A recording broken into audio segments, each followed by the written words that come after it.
ఈ వర్షానికి బయటికి పోలేక ఇంట్లోనే ఎగ్ ఫ్రైడ్ రైస్ చేద్దామని డిసైడ్ అయ్యి సింపుల్ అండ్ ఈజీగా చేసేసుకోవచ్చు. 2-3 టేబుల్ స్పూన్ ఆయిల్ వేసి curry leaves, green chilli, onions వేసి ఒక 2 మినిట్స్ వరకు బాగా ఫ్రై చేయండి. ఆనియన్స్ గోల్డెన్ కలర్ లోకి వచ్చి ఫ్రై అయిన తర్వాత కట్ చేసి పెట్టుకున్న టమాటా పీసెస్ ని కూడా యాడ్ చేయాలి. యాడ్ చేసి ఒక 2 మినిట్స్ వరకు బాగా మగ్గనివ్వాలి. ఈ విధంగా టమాటా పీసెస్ మగ్గిన తర్వాత బాగా మిక్స్ చేసుకొని నేను చూపించిన విధంగా సపరేట్ చేసుకోండి. ఇలా సపరేట్ చేసిన తర్వాత ఎగ్ ని కూడా యాడ్ చేయండి. ఎగ్ ఈ విధంగా ఆమ్లెట్ అయిన తర్వాత 1 మినిట్ నేను వదిలేస్తాను. తర్వాత మిక్స్ చేస్తా మొత్తం అంతా.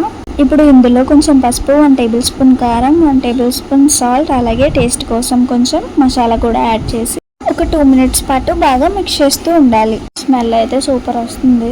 ఇప్పుడు దీనిలోకి ముందుగా తీసి పక్కన పెట్టిన రైస్ ని కొంచెం కొంచెంగా యాడ్ చేస్తూ ఉండాలి. రైస్ ని ఇలా కూడా వేయొచ్చు, లేదంటే కొంచెం వేసి మిక్స్ చేసి మళ్ళీ కొంచెం వేసి మిక్స్ చేయొచ్చు. కానీ అంత ప్రాపర్ గా ఉండదు. సో అందుకని చెప్పి నేను మొత్తం అంతా ఒకసారి వేసి మిక్స్ చేస్తున్నా. ఈ విధంగా లో ఫ్లేమ్ లోనే ఉంచి ఒక 3 to 5 మినిట్స్ వరకు బాగా మిక్స్ చేస్తూ ఉండండి. ఇలా 5 మినిట్స్ కి ఎగ్ ఫ్రైడ్ రైస్ అనేది రెడీ అయిపోతుంది. ఈ ఈవినింగ్ టైం వర్షంలో ఈ వేడి వేడి ఎగ్ ఫ్రైడ్ రైస్ తింటే ఉంటుంది ఆ ఫీలింగే వేరు. మీరు ఒకసారి ట్రై చేయండి. నచ్చితే లైక్ చేసి కామెంట్ చేయండి. Do follow for more.